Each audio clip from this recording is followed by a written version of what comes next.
The other day I was driving and I heard Garrison Keillor on the radio in the morning. He does this lovely thing with the poetry in the morning. And he gave a quote from Henrik Ibsen, who wrote Enemy of the People, which you should read. If you haven't read that and you're interested in fluoridation, you should definitely read that. But he gave a quote from ghosts. It's not only what we have inherited from our father and mother that walks in us, it is all sorts of dead ideas and lifeless old beliefs and so forth. They have no vitality, but they cling to us all the same, and we cannot shake them off. Whenever I take up a newspaper, I seem to see ghosts gliding between the lines. There must be ghosts all the country over, as thick as the sands of the sea. And then we are, one and all, so pitifully afraid of the light. And I would suggest to you that our professional bodies, our departments of health, our people in public health, are pitifully afraid of the light because they want to hang on to this fossilized belief system that fluoridation actually works and is good for us. So, with that as preamble, in my presentation I will give you the 4 simple facts and one realization that opened my mind in 1996. This is after I read what my wife gave me. Secondly, the better ways of fighting tooth decay. The events that have made fluoridation obsolete. Estimating a safe dose of fluoride to protect children from lowered IQ. And lastly, how can we end fluoridation? The 4 simple facts and one realization that opened my mind in 1996. Number 1, there's not a single process in the human body that needs fluoride to function properly. And I speak as my main training has been a biochemist. Not one single biological, biochemical reaction in the human body needs fluoride. It's not an essential nutrient. Sometimes the other side will say that, but it is not. And they have no evidence to back up that it is a nutrient. On the other hand, it's very clear that there are many biological processes which are interfered with by fluoride, always given the adequate concentration, of course. That's always a caveat. But we know that fluoride inhibits enzymes, switches on G proteins, does all kinds of things. It's not something that you want in your body if you can possibly avoid it. The single most important fact for me was this one: how extremely low the level of fluoride is in mother's milk. 0.004 parts per million. Now the other side sometimes says, oh, fluoride is everywhere, it's in all the water supplies, it's in the sea, yes, yes. Don't you realize then what a stupid thing this is? Because nature has told you that the baby does not need fluoride. Are you telling me after millions of years of evolution that every pregnant woman, every mother in the world has an inadequate supply of fluoride for her baby? That somehow that nature has screwed up on baby's first meal? I do not believe it. And I do not believe that a bunch of dentists in Chicago knows more about what the baby needs than Mother Nature herself. You know, I actually gave the chief health officer of Victoria in Australia, I said, tell me, Dr. Hill, I think it was Hill, Dr. Hill, if fluoride was good for the baby, it was important for the baby's development, teeth or anything, why is it so low in mother's milk? You know what he said? So Mother Nature has dealt some children a raw deal. What this means, of course, in practical terms, is that a bottle-fed baby in a fluoridated community like Seattle is getting between 175 and 300 times the fluoride dose that nature intended. This is the most serious thing that we're doing right now. A huge gamble was taken in 1950 when the US Public Health Service endorsed fluoridation. Not only had not one single trial had not been completed, but they had no idea that what fluoride would do to the baby's bones, the baby's brains, the baby's endocrine system. No idea at all. And yet they went ahead. That's a huge, reckless gamble. The government has the audacity to give us this legacy. The legacy of this practice for every single one of you here is a lifelong, up to this point, a lifelong accumulation of fluoride in your bones. And they really don't know. Again, it's another gamble. They really don't know if the levels of fluoride in your bones are going to reach the levels which they do in India and China and cause horrible symptoms. The first symptoms of fluoride poisoning of the bones is just like arthritis, stiffness of the joints, pains in the joints, pains in the bones. And as it accumulates still further, the bones get harder and more brittle. And we still don't have anybody in the United States who's had 70, 80, 90 years of this fluoride accumulating in their bones. What we know is that 40 to 60% of the fluoride is excreted by the kidney each day, but the rest accumulates in our bones and is steadily increasing over a lifetime. The realization is simple. We should never use the public water supply to deliver medical treatment. We've never done it with any other substance. Nutrient, mineral, medicine. We've never used the public water supply as a delivery system for these things. Why? Because once you put it in the water, you can't control the dose. That's absolutely essential. Everybody knows that. Every time you go to the doctor, you get a prescription. What do they tell you? Take 3 tablets a day or whatever. Secondly, you can't control who gets the medicine. It's totally indiscriminate. It goes to people with poor diet, with poor health. It goes to babies. It goes to the very old. It goes to people that already have compromised because they've got low iodine intake or they've got poor kidney function. It goes to everybody. Completely indiscriminate once you put it in the water. It violates the individual's right to informed consent to medication. Unethical. Unethical. This is well established. Go to the webpage of the American Medical Association and read about what informed consent requires. And what is happening is that Seattle right now is doing to every citizen in Seattle what a doctor in Seattle could do to no individual patient. Say, I've got some real good stuff in here, drink it, it's going to be good for you. And you say, doctor, I don't really want to do that. You say, you do it. I'm telling you, you should do it. If you put any pressure on the patient to take that, he could lose his license or she could lose her license. Absolutely preposterous. So many things are preposterous about this. And when you get to the end of it, your judgment is going to be, is this guy Connett preposterous? Is he crazy? Are these other opponents of fluoridation crazy? Or has my government gone crazy? Could I possibly believe that the Center of Disease Control, the American Medical Association, the American Dental Association, the World Health Organization, all the professional bodies, the American Public Health Association, have they all got this wrong? It's preposterous. Yeah, I hope I can convince you at the end I'm not the preposterous one. What's been going on for 68 years in this country is preposterous, and what's more, it's a massive betrayal of the public's trust. A massive betrayal of the public's trust. This is what Queensland Health said teeth look like from a fluoridated community. And this is what teeth look like without exposure to fluoridated water. That is fraud. That is fraud. What they've taken there is baby bottle tooth decay, which fluoridation can no way reduce that effect. The better ways of fighting tooth decay.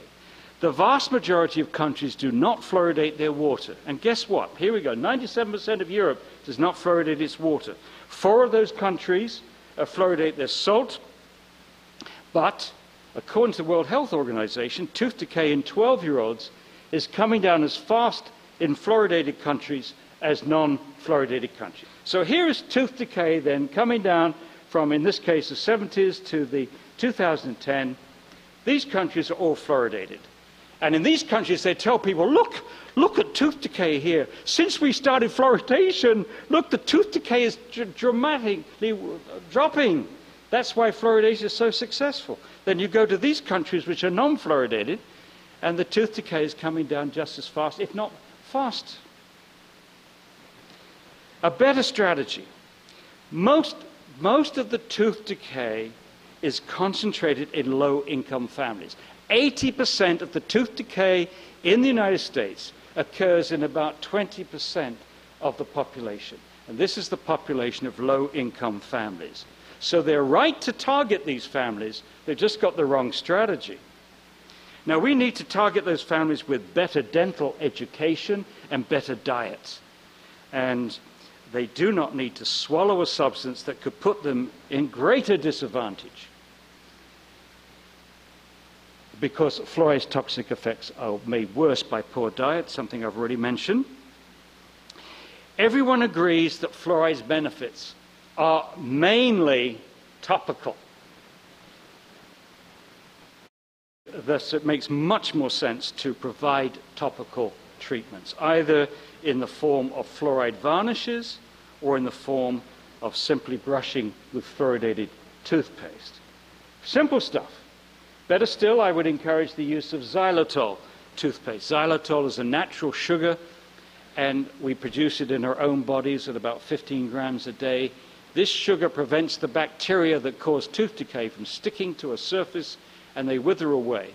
So it's a nice bactericide, if you like, because it hurts them but doesn't hurt us. It's been used successfully in Scandinavia and Japan for many, many, many years. So in Wichita, Kansas right now, they're experimenting giving children xylitol mints, one in the morning, one in the afternoon, specifically targeting schools in low-income areas. And it's working. Now in Scotland cannot fluoridate, but the Scottish government opted in 2005 a dental plan called the Child Smile Programme. And what they're doing in this program is school-based toothbrushing schemes. They teach kids how to brush their teeth in nursery schools. They're offering healthy snacks and drinks to the children. They are giving oral health advice to children and families on healthy weaning, diet, teething, and toothbrushing, annual checkups and treatment if required, and then finally fluoride varnish applications. This is all from the Scottish government. The proportion of children aged 4 to 6 without obvious dental decay has risen from 42.3% in 1996 to 67% in 2012. And this is attributed to toothbrushing, those early lessons. The proportion of children aged 10 to 12 without obvious dental decay rose from 52.9% in 2005 to 69.4% in 2011 and 72.8% in 2013. They are way ahead of their target. Their target was like a 70%. They're over that already. And this is a very simple, very elegant program.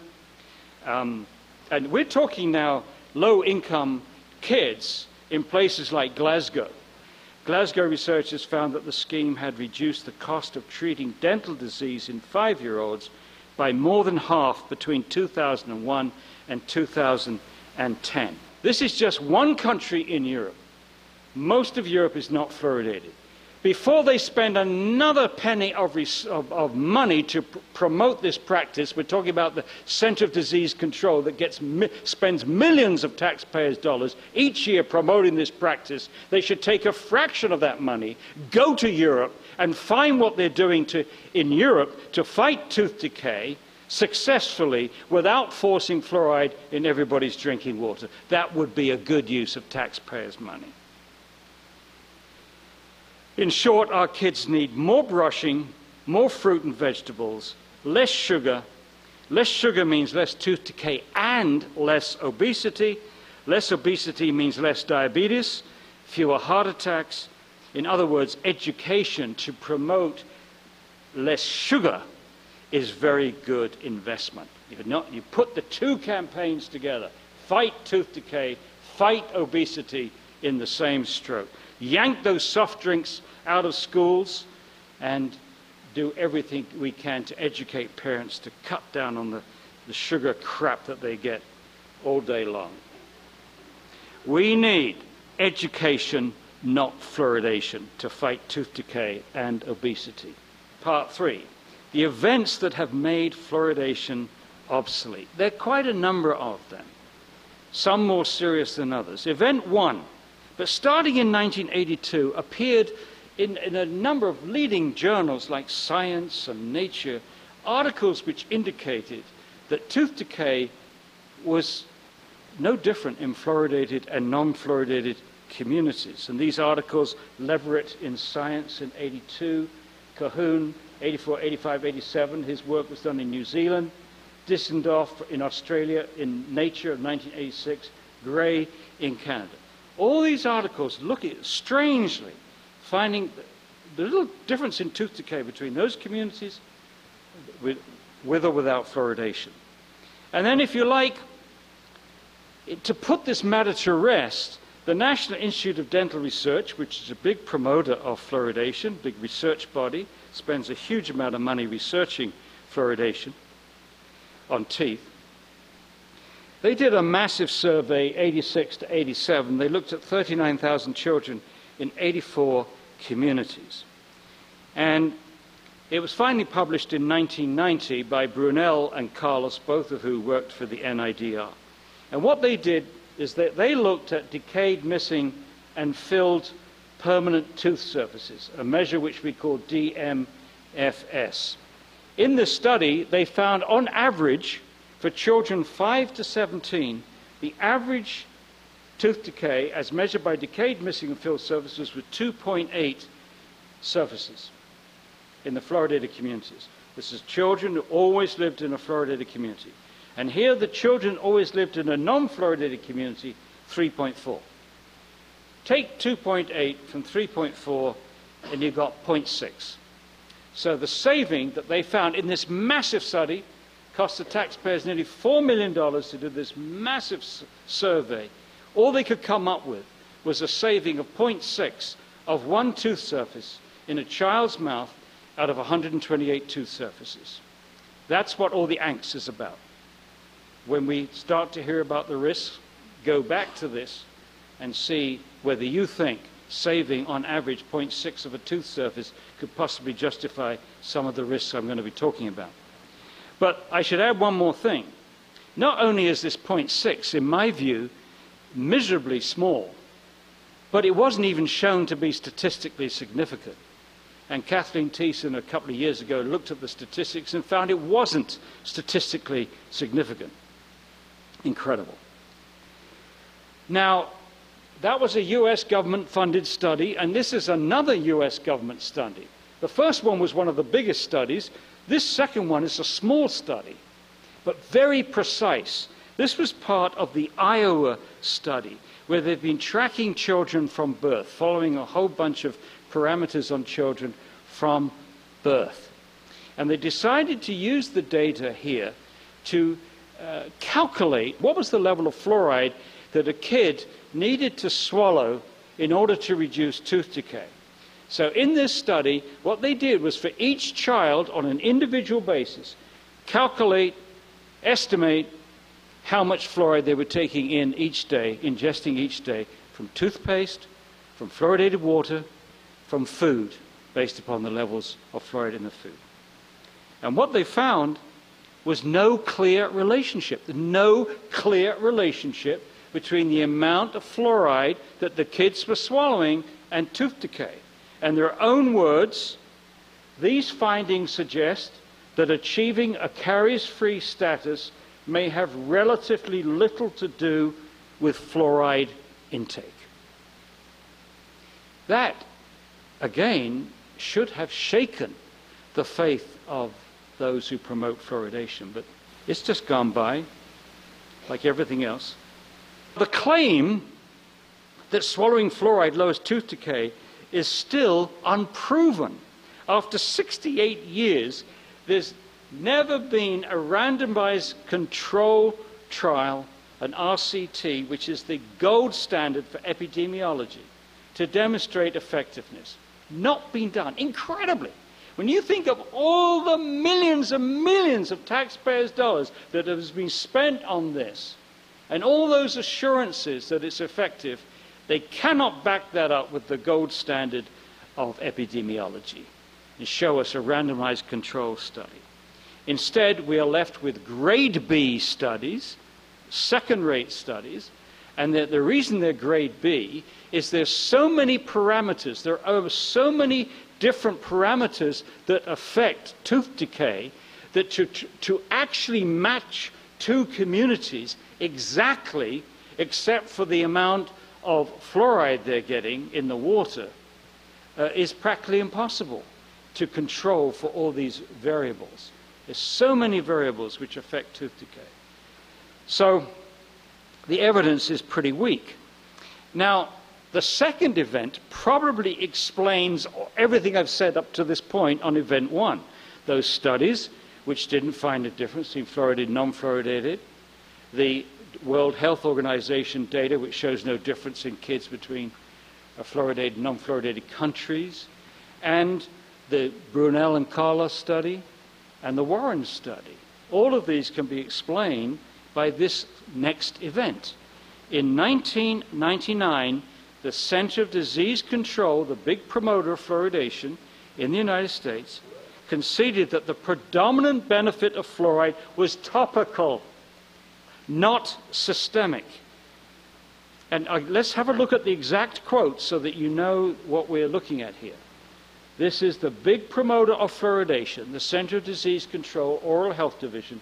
Fluorides carries preventive properties initially were attributed to changes in enamel during tooth development. This is why pediatricians gave fluoride tablets to pregnant women.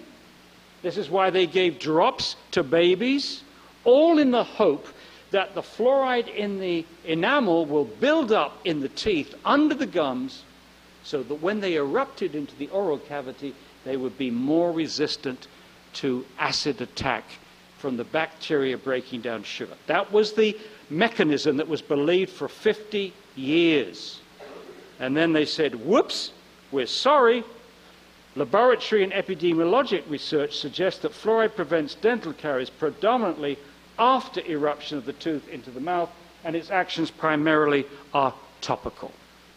Now, if fluoride works primarily on the outside of the tooth and not from inside the body, why swallow fluoride and expose every tissue of the body to a toxic substance when you can brush it on your teeth and spit it out, if you want it? I don't, but if you did, brush it on your teeth and spit it out. This way you not only protect yourself against fluoride's toxic effects, but you also solve the ethical problem. Because if you use that as your strategy, then you're not forcing it on people that don't want it, which is so unacceptable to many people. There are a large number of people out there who say, I don't care if fluoride works. I don't care if it's dangerous. I don't want the government telling me that I have to put this substance in my body when I don't want to put it in my body. That's where that's one single argument where you can get around that argument tomorrow. In 1999, then, fluoridation should have ended. Right there, when the #1 promoter of fluoridation admitted it worked topically and not systemically, or predominantly topically, that's when they should have changed their strategy to the one now being used in Scotland. But they didn't. Why not? Event number 3, in 2006, the US National Research Council published its 3-year review. The remarkable thing about this review was that the panel chosen to look at the toxicology of fluoride in water and examine EPA's safe drinking water standards was the first balanced panel ever selected in the United States to look at anything to do with fluoride. They had 3 pro-fluoridation, 3 anti-fluoridation, and 6 who had not declared their position publicly. They expected to get this report out in 1 year, but it took them 3 years. There it is, fluoride in drinking water, a scientific review of EPA standards. You can get this online and search it for free. They showed in this review, and they didn't look at fluoridation per se, Their task was to look at fluoride's toxicology with little attention to the dosage involved. They looked at animal studies, they looked at biochemical studies, they looked at clinical trials, they looked at human studies. And what they found is that fluoride causes many health problems. That's not the argument. The argument is whether fluoridation causes any health problems. Or the way I'd like to frame it is this: is there an adequate margin of safety from the levels which we know causing harm in India and China and other places with high natural levels? Is there an adequate margin of safety to protect not the average person, but all our citizens from that effect, drinking fluoridated water? That was the key question. They did not address that in this report. They just delineated what fluoride was capable of doing. Now, on the day this was released, I remember this, I was in Italy at the time. On the day this was released, the American Dental Association claimed that the NRC only looked at levels of fluoride between 2 and 4 parts per million, which was not relevant to water fluoridation at 0.7 to 1.2 parts per million. I'll come back to that in a second. 6 days later, the Oral Health Division of the CDC said more or less the same thing. The findings of the NRC report are consistent with CDC's assessment that water is safe and healthy at the levels used for water fluoridation. And then 1 year later, the National Health and Medical Research Council in Australia brushed aside these findings and said, the NAS report refers to the adverse health effects from fluoride, and the reader is alerted to the fact that fluoridation of Australia's drinking water occurs in the range of 0.6 to 1.1 milligrams per litre. With that having been said, they completely ignore the 500 pages of this report. Incredible. These statements by the ADA, CDC, and NHMRC indicate 3 things. 1, they don't know the difference between concentration and dose. It's a self-serving argument which they use again and again and again. They say, show me the study that's been done at 0.7, 0.8, or 1 part per million, which has caused harm. And wink, wink, nudge, nudge. They know very well that they're not doing these studies at the levels of fluoride in the drinking water in Australia, in New Zealand, in Ireland, in Canada, in the United States. So that in itself is a self-fulfilling prophecy. They know they don't have many epidemiological studies. But this confusing of concentration and dose is inexcusable, because if you had 2 populations, one drinking 1 part per million and one drinking 2 parts per million, even 4 parts per million, the dose would overlap. The doses experienced by some of the individuals in these 2 populations. In other words, a high water consumer at the 1 part per million will be getting a higher dose in milligrams per day than a low water consumer in the higher concentration. And so to dismiss this on the basis of comparing concentrations is self-serving scientific poppycock. They have little notion of the basics of regulatory toxicology. You can't simply just declare safety before you've done a careful risk assessment to calculate whether you've got an adequate margin of safety. And I will be doing that a little bit later on the IQ studies. They didn't do that. No risk assessment was performed by any of these 3 agencies. And thirdly, seriously, the ADA, CDC, and NHMRC can't read. If they're saying that this report shows that this report is not relevant to water fluoridation, they can't read, because chapter 2 in that review was an exposure analysis where they carefully calculated how much the kids or people in the population were getting exposed to fluoride. And what they concluded, the NRC, was that at 1 part per million, there were subsets of the American population who were exceeding the EPA's safe reference dose for fluoride. How can you possibly say that this is not relevant to water fluoridation when these people have shown that some people are getting more than the recommended safe reference dose, the 0.06 milligrams of fluoride per kilogram body weight per day. And for those who can't read, there's a little diagram. Here's the diagram. On the bottom axis there are different age ranges going across. And there's the line. The red line is the reference dose, the EPA safe reference dosage. The thing I've circled is bottle-fed infants. Bottle-fed infants are getting way over the safe reference dose for fluoride. How can you say that this is not relevant to water fluoridation? So I put to you, these statements from the ADA, CDC, and NHMRC are political, not scientific statements.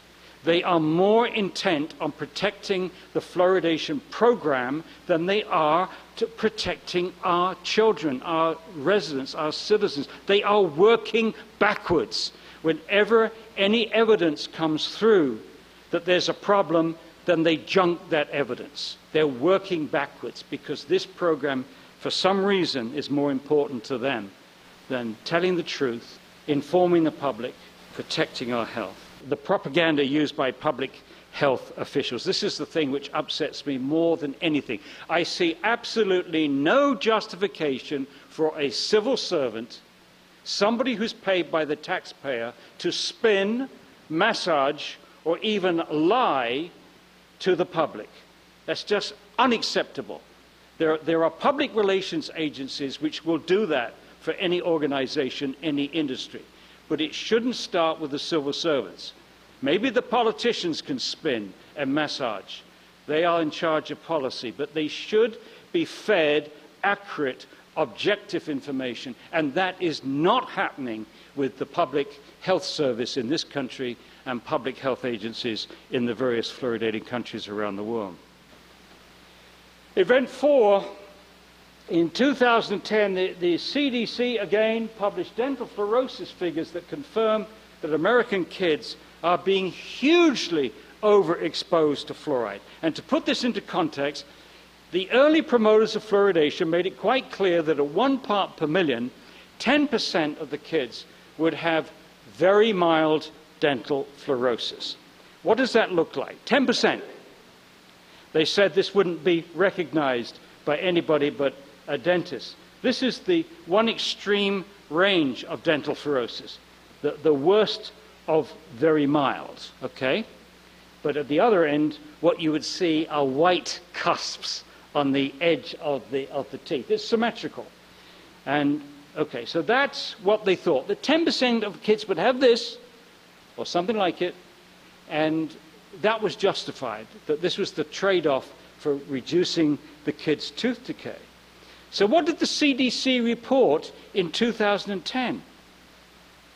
They reported that 41% of all American children, that's both living in fluoridated and non-fluoridated communities, had dental fluorosis. And not all of it in the very mild. You see the very mild there? 28.5%, not 10%, 28.5%.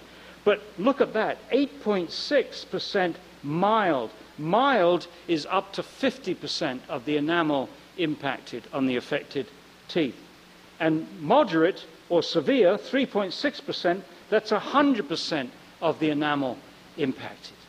We could argue about whether this is a health effect, whether it causes psychological damage for kids who don't want to go on a date. They don't want their partner, their potential date, to see their teeth because they realize they're lazy, slob, because they don't look after their teeth, blah, blah. Whatever, the psychological damage to a teenager having either this condition or this condition would have is you know, that's up for discussion. But I don't want to go there. I want to go to this, which to me is the key question. When fluoride is damaging the baby's growing tooth cells, causing this condition, dental fluorosis, and this is by a biochemical mechanism. This is an internal mechanism. It is a systemic effect, not like the benefit, which is largely topical. This comes from inside the body. What's it doing to other developing tissues? And that's a question that was not addressed comprehensively, satisfactorily, before all these professional bodies, following in her master's footsteps, the US Public Health Service endorsed fluoridation in 1950. So, event 5, since 1991, extensive evidence has emerged that fluoride damages the brains of both animals and humans. And I do mean extensive. There's a huge weight of evidence on our side which is not counteracted by the proponents. Over 40 animal studies shows that fluoride damages animal brain. 19 animal studies shows that fluoride interferes with the animal's learning ability, memory. They dose the animals fluoride and show they perform less well in mazes and, you know, all the little tasks they set animals, well established. 12 studies which shows neurobehavioral deficits. 3 human studies which shows that fluoride damages the fetal brain. And lastly, 38 out of 44 published studies indicate that fluoride is associated with lowering of IQ. And then Zhang, and I'm particularly fond of this IQ studies because Zhang controlled for a lot of those confounding variables, which they claim he didn't, but he did. And I'm interested because I went to the villages in China where these studies took place. These villages had a very stable population for hundreds of years, the same occupations, rural farmers, same housing conditions, same diet, same lifestyle, same schooling, everything that you think of was the same in these villages. And Zhang also controlled for lead exposure and iodine intake, and he's just published another paper to show that as far as arsenic was concerned, there were higher levels of arsenic in the low fluoride village than the high fluoride village. So arsenic was not a confounding factor. What he found was a drop of 5 to 10 IQ points across the whole age range, and the whole IQ curve was shifted over. The black line is the low fluoride village, less than 0.7 parts per million. The magenta line, the village between 2.5 and 4.5 parts per million. And the estimated threshold at which this lowering occurs is 1.8 parts per million, according to Zhang, 1.8 parts per million. Now, the Harvard review. Many of these studies have been published in out-of-the-way Chinese journals. Fan has spent a lot of money getting many of these IQ studies translated. They used some of our translations here, and some of the others have been published in the journal Fluoride, which they completely ignore. But anyway, Choi and Grandjean and a couple of others did a meta-analysis on 27 of these studies. They could do that because the methodology was more or less the same, comparing the IQ of children in the high fluoride village with the low fluoride village. In a couple of cases, it was fluoride from coal burning, but in most of the cases, it was from fluoride in the water. The study was published in Environmental Health Perspectives, which is one of the leading environmental health journals in the world. They acknowledge what nearly everybody has said about these studies, is that we would all like more information about what they did. These are often short articles, and we would want to make sure that they controlled for all the confounding variables. So there are weaknesses in these studies. And just as there are weaknesses in the studies which purport to show that fluoridation works. But nevertheless, what they also concluded, that the results, these were done in different parts of China, in India, in Mexico, and Iran. So many different places these were done. And out of those 27 studies, 26 of them found the same result, a lowering of IQ in the high fluoride village. It's remarkable to get such consistency in something where the studies are distributed over a large geographical area. And the average lowering of IQ in these 26 studies was 7 IQ points, which is substantial, as you'll see in a moment. Now, the promoters claim that you can ignore these studies because the concentrations used in the high fluoride villages were too high. The concentrations, remember the same thing again, you're comparing concentrations, not bothering to calculate the dose, but comparing concentrations, they said they're very high. And most of the proponents have referred to two of the studies which were as high as 11 parts per million. What they failed to point out is the other 25 studies were less than 10 parts per million, and 9 of the studies were less than 3 parts per million in the high fluoride village.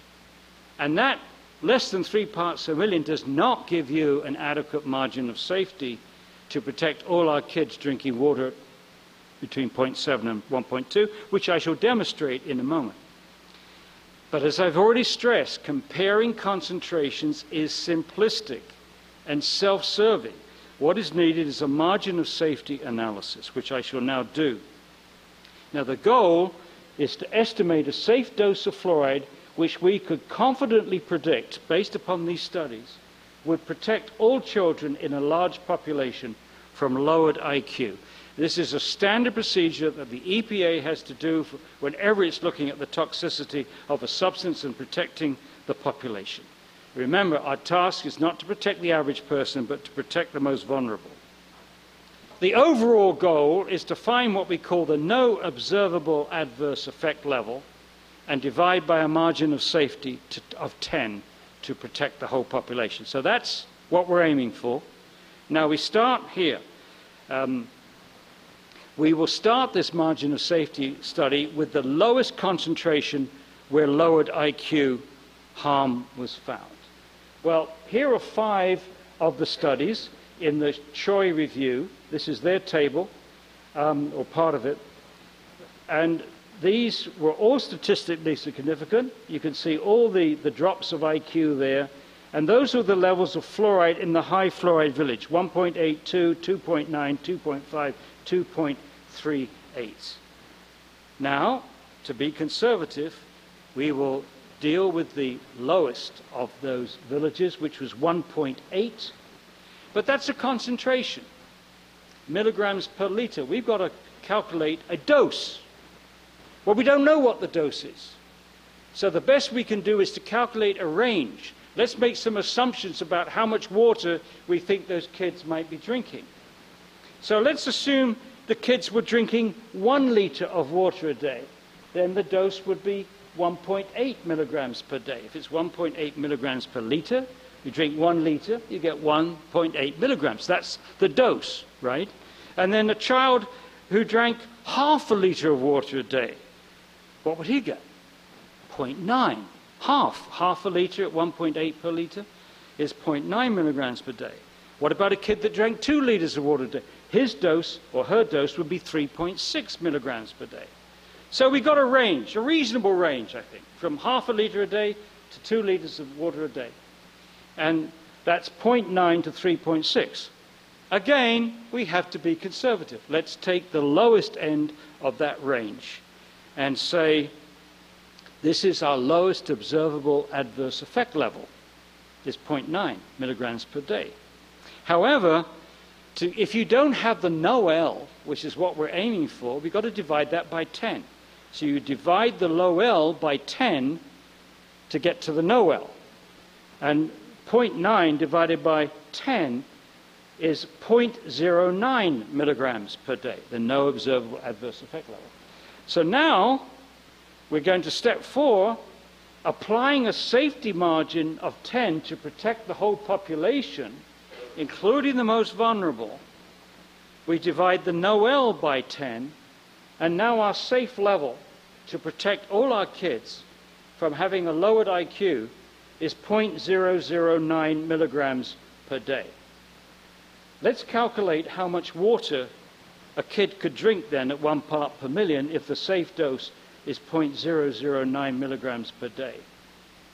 He or she could only drink 0.009 liters a day, which is 9 milliliters, which is 2 teaspoons of water.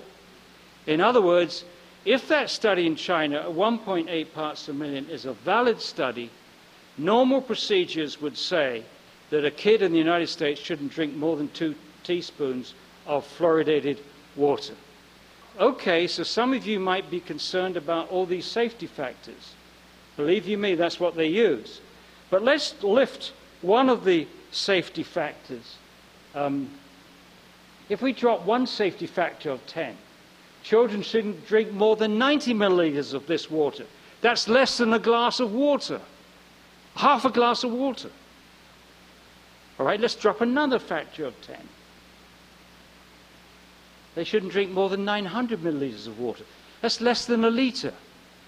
So any way you cut it, once you've got these studies showing lowering of IQ at these concentrations, there is no margin of safety to protect all our kids from having their mental development impaired by drinking fluoridated water. And that's particularly true of bottle-fed infants at the very beginning when their brains are developing, the last point in time that they should be exposed to fluoride. And by the way, I could take this a little step further and calculate the dose that a bottle-fed baby would get and a breastfed baby would get, and what comes out based upon these same numbers is that a breastfed baby is just about at the safe level. So mother's milk protects our babies from fluoride. So if you do live in a fluoridated community, please breastfeed, not bottle feed your baby, if you can possibly do it. If you're forced to bottle feed, then get mineral water or spring water, or not tap water. But of course, if you're a low-income family, you can't afford that. So when they say that we got to fluoridate for low-income families, baloney! The babies that you least want to get fluoridated water are babies from low-income families. They already have many strikes against them. They probably already have potentially lowered IQ for all kinds of reasons. But most importantly, they have a potential of having a poor diet, and poor diet exacerbates fluoride's toxicity, well established. Low proteins, low calcium, low vitamins. Zhang has published a study which shows that the lowered IQ relates to the plasma fluoride levels. This is the level of fluoride in the blood before it goes into the brain, just before. And you can see with all his data points, there is a decrease in children's IQ as the fluoride levels in the serum goes up. So it's these measures of individual exposure which further strengthen our conclusions here. Now, this is what Philip Grandjean said, author of this Choi analysis. It was also just published a book called Only One Chance about chemicals which damage the brain. He said, fluoride seems to fit in with lead, mercury, and other poisons that cause chemical brain drain. That's his expression, chemical brain drain. The effect of each toxicant may seem small, but the combined damage on a population scale can be serious, especially because the brain power of the next generation is crucial to all of us. And now I want to use a series of pictures to illustrate what he's getting at here. And incidentally, he's used these same pictures, are better drawn than mine, in a videotape that's available on the web, so you can look at his explanation. But basically, IQ follows a normal distribution curve, the bell-shaped curve. The bell, the heart of the bell is the average. Most people have an average. If you're looking at height, weight, or in this case IQ, most people will be around the average value. But look at the two tails of this bell-shaped curve. And the green, the area under the curve, that's the number of kids above an IQ of about 130. Those kids are very bright or geniuses. So if you look at the green area as a fraction of the total area under that curve, that's the fraction of kids in any population which is going to be very bright, going to be genius level, okay? You want to get to geniuses, maybe you need to push it out a little bit further, a bit smaller. Now at this end of the curve, the magenta is that area under the curve is the fraction of the population which is mentally handicapped.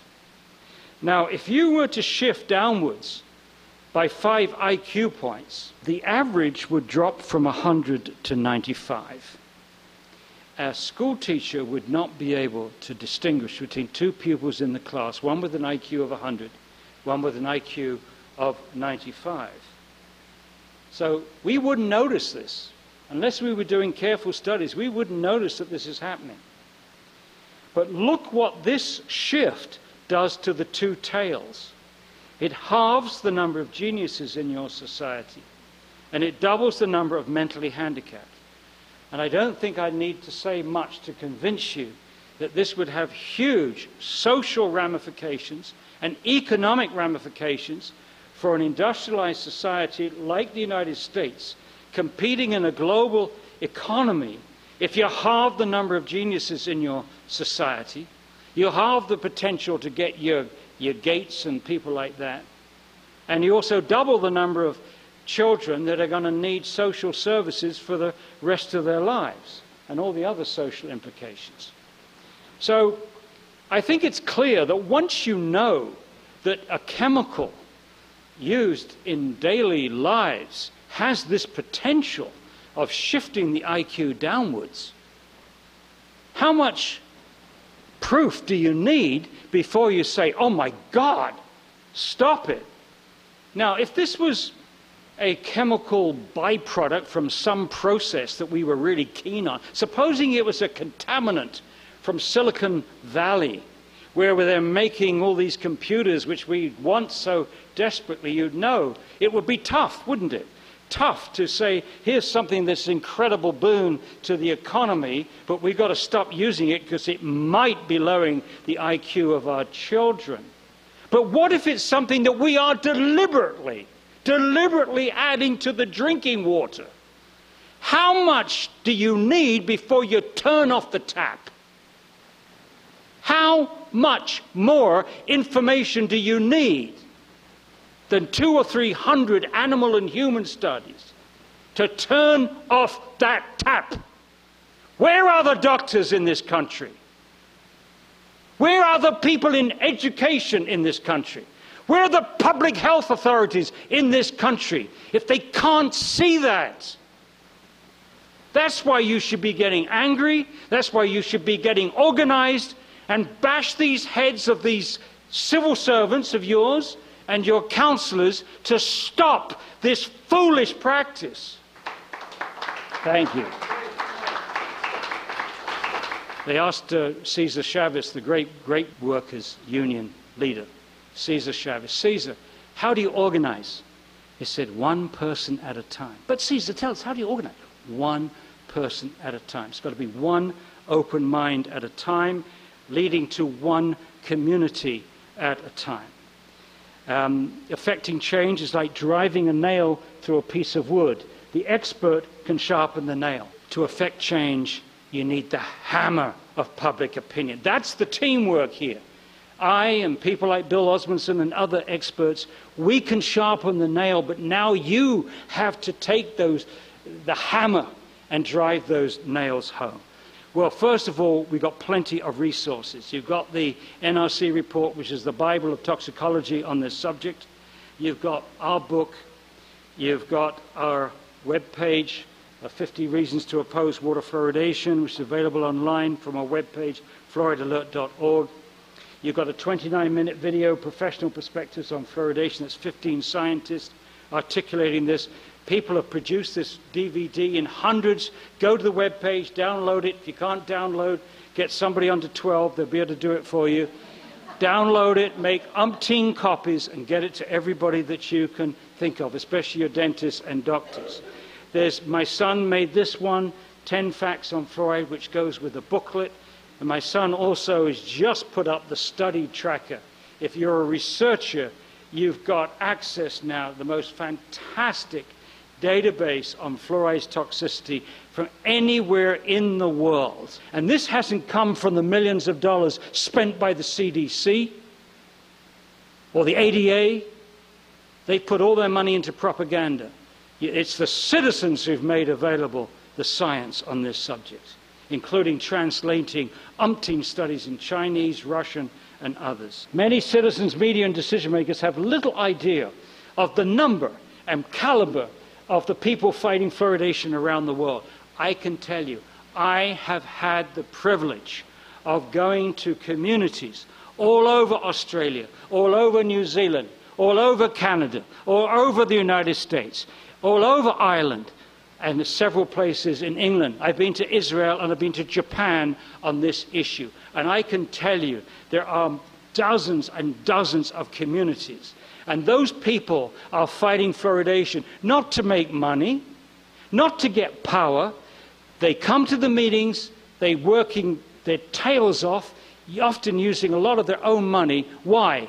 For their kids, for their grandchildren, and for their communities. So I've had the privilege of working with some of the best people in the world, both fighting incineration and fighting fluoridation. There's little difference from what I see this end. It's exciting, but it's invisible.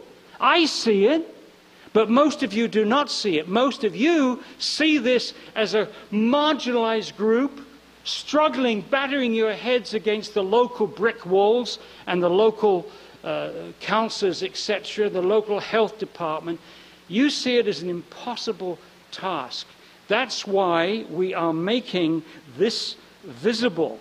We need to make it visible, and we need to bring all the groups and communities fighting fluoridation together and form one alliance. And that alliance is the Worldwide Alliance to End Fluoridation. And I'm happy to tell you that this organization was one of the earliest groups to join that alliance. So this is what we've got to do. In each of our communities, we are vastly outnumbered. Around the world, we have a formidable number of people supported by formidable amount of scientific intelligence. But the world doesn't know that yet. We've got a lot of education to do. That's it.